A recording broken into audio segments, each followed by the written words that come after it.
Marvel Mystery Oil.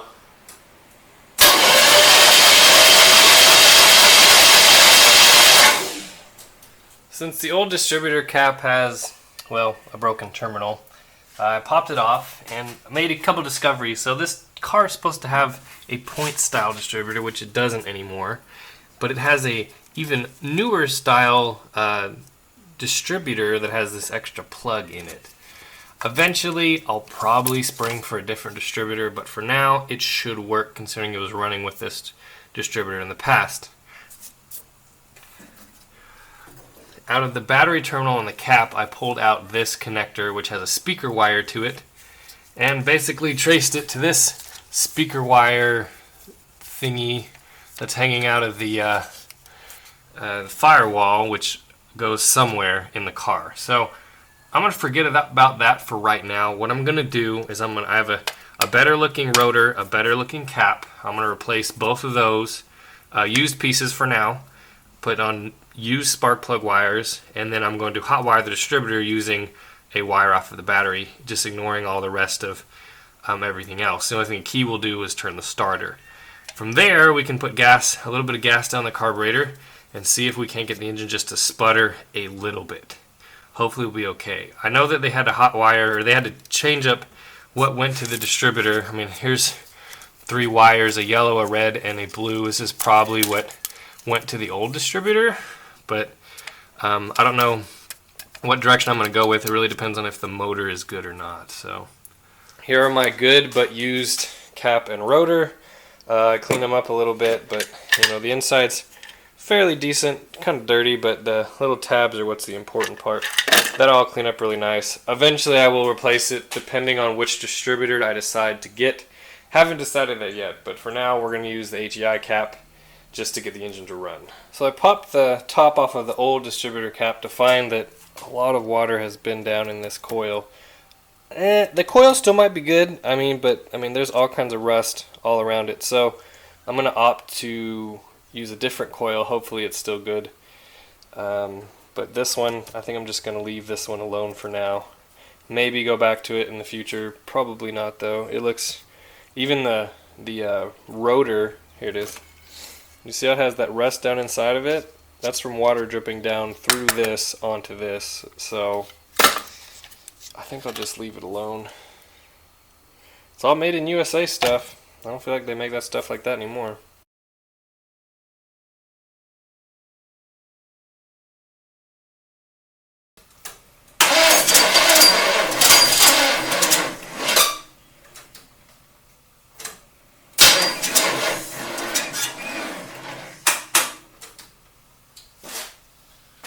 My battery sucks.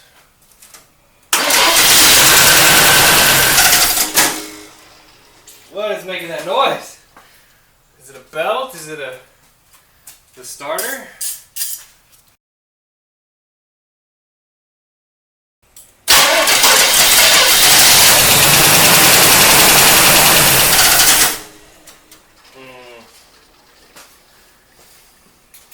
I think it might be this stupid fan.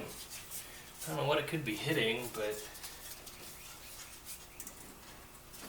oh, nah, it's hitting that.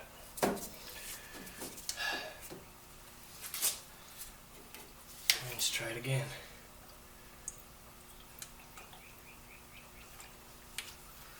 It's hitting the AC line, which I moved. My bad.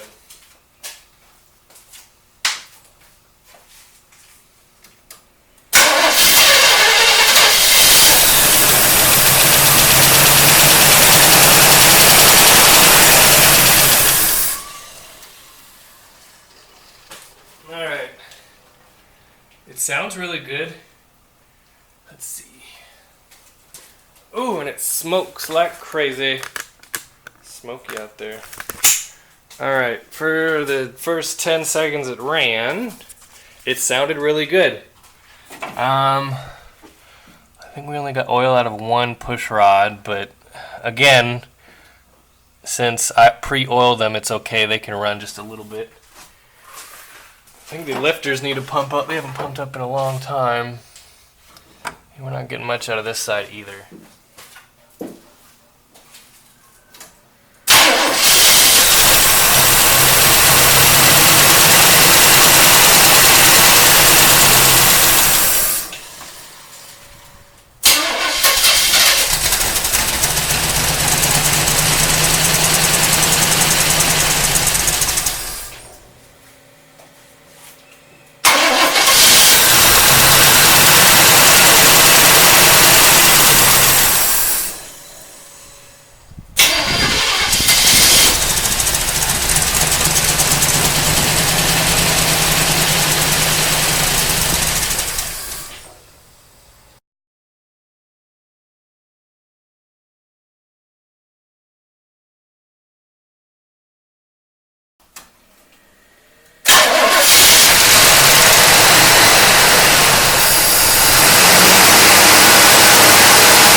been running for about 5 minutes, and man, it sounds awesome.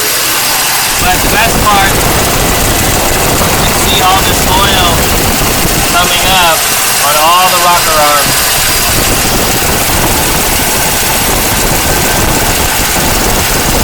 It's funny, when it first started, you could see the old oil versus the new.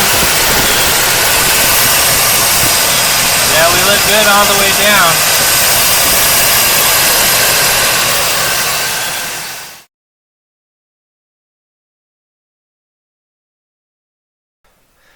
When a brand new, absolutely nothing inside gas tank is 75 bucks, you buy it. So there it is. It's a brand new gas tank from Eckler's. It should fit. So in order to get the new one out, there's 4 lines. One here, one on the sending unit, 2 on the edge, that need to come off before the gas tank can come down.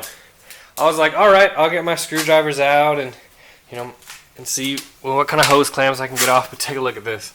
So here's just an example. The hose just ripped apart. I don't have to unclip anything because they're so brittle and fragile that they're just going to come apart. So this is your main feed line right here, and then I guess the other 2 are emissions return lines. I don't know what they are, but they have to come apart. But it's going to be way easier than I thought, just because, hey, these lines will just rip apart. I did that with my hands, so it is what it is. I'm really glad I'm doing this and not just relying on this tank, because I know these lines would eventually start leaking.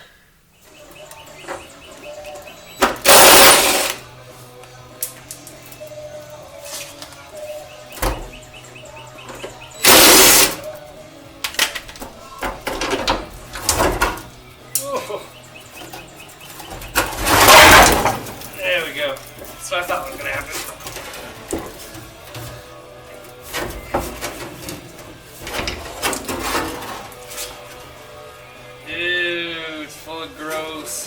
There it is. That's some nasty gas in there. I'm going to remove this sender, put it on the old tank. These squeaky straps probably do the same thing with those. Check this out though. The only rust you can really see is right there, which isn't too bad, all things considered. We need to get this car on the road before we can worry about that kind of thing. But other than that, not too bad at all. This gas tank is almost ready to go in. So I have all these little soft lines all attached, all 4 of them.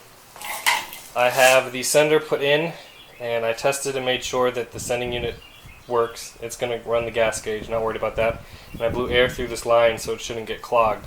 The last thing I need to do is actually still under the car.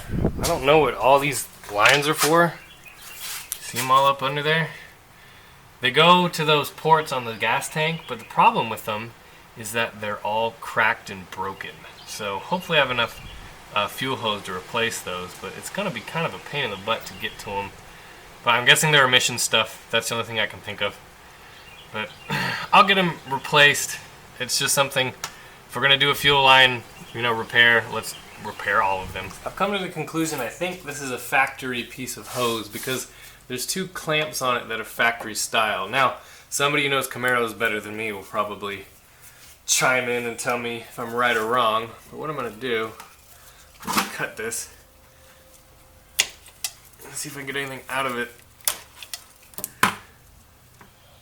A little bit.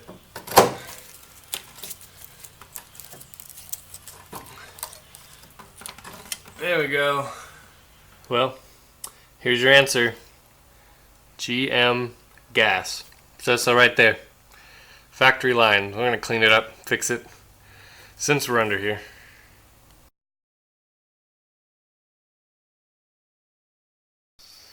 Alright, today is brakes day. So we're not doing a 100% brake job. For example, the rear shoes and the drums and the front discs I'm not replacing, but everything hydraulic I'm going to replace. So first of all, we have a new manual brake master cylinder.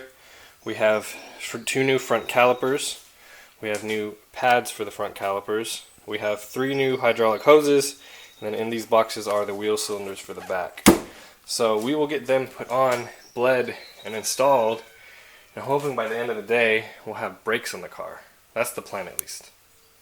Alright, to start on the front, I'm really only going to record one side, but basically what I've been doing is taking this piece of really thick grit sandpaper and just spinning everything around as I do it. You do the front, and you do the back. And obviously the brake pads will do a little bit better of a job than obviously sandpaper will do. But it's cleaning up pretty well. I want to show you guys this though. Look at all the crap that came off of this one thing. So I'm going to clean it up with brake clean. I've already cut the caliper off of this one. But then it's basically, we have a hose right here, and then that will go to the new caliper, and then new pads, and it will install, and the front will be done. It's been probably 4 years since I've done brakes on a Camaro, ever since I had that 79 you guys saw on the channel, but I'm assuming they're going to be just like Corvette brakes, where you need to grease the parts of the caliper where the pads ride. Also, you probably want to put on your brake hose while you have it off the car. It's a little bit easier that way. Basically, it has a bolt that goes in like this. You have to use 2 of these copper washers when you put it on, and it installs that way. And then that side should be pretty much done once I get it installed. I have a brake line here that doesn't want to let go. So there's these little fittings at the very ends of the brake lines, and sometimes they rust to the actual brake line itself here in the back. So I'm going to let that soak a little bit. And while I'm waiting, I'm going to replace this headlight right here. So check this out. There's some super goofy damage on this headlight bezel, and I don't know. I mean, it looks like something bit it. I don't know. I mean, it kind of corresponds to this. I mean, what would go in the barn and bite a dog maybe? Would bite the Camaro? Super weird, but pretty sure these are, you can buy these. But we have a old headlight here. It's a Wagner, so I don't think it's original. But we're going to replace it with this Sylvania bulb. They're about $11 each. Now, I thought, oh, I'll just replace the one. But honestly, looking at this bulb versus this one, they look super different. So I might just go buy another one just so they match. I'm a little ADD like that. But we'll get this out. I've never actually changed a bulb on a Camaro before, but it looks really similar to a Corvette, just a lot bigger. There's little screws that hold this broken retaining ring on. And we'll take the bulb out. And you wonder why the headlight stopped working. Check that out. It's literally broken in half. I've never seen that either. So, yeah, there we go. This trim ring is just beat all to crap. Which means I'll probably have to buy another pair. And if it was a Corvette, I would have lots of them. But no go on this. Of course it's harder than you think because all these screws are rusted. This back brake right here was the only one that actually had brake fluid still in it. So I've removed the springs and the brake adjuster arm in order to get this out. You also have to remove the brake line in the back, which I recommend letting them soak for a while.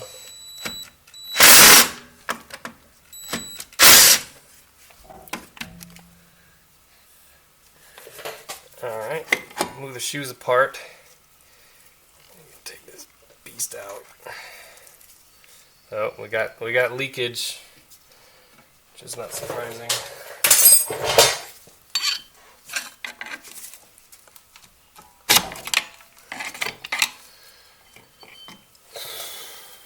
Yep. It's obviously bad. I mean, it's been sitting for so long, there's no reason not to replace it. These are like $5 each, but you can see by the numbers on them, they're original to the car. So we'll put the new ones in. The last piece of brake hardware we have to do is we have to bleed the master cylinder.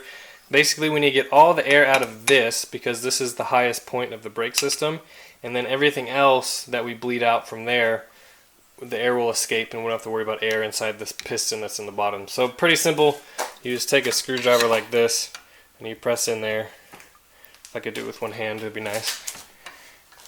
But what's supposed to happen is there's supposed to be bubbles that come out of each bore. You can kind of see them self-bleeding a little bit, and then bubbles that also are going to come out of each one of these plastic lines. Funny thing, this came with the little bleeder caps, but didn't come with plastic lines, so luckily I had a set. But get this bled, get it on the car, and we'll bleed the whole system at once. And we should have brakes by the end of today.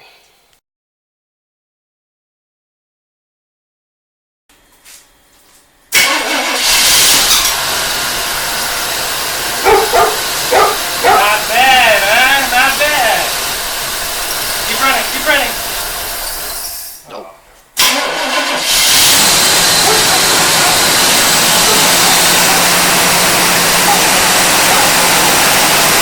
Gotta warm up. That's all.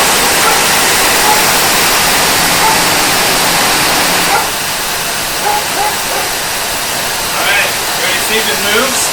I don't know if it's gonna move. We're gonna have to see.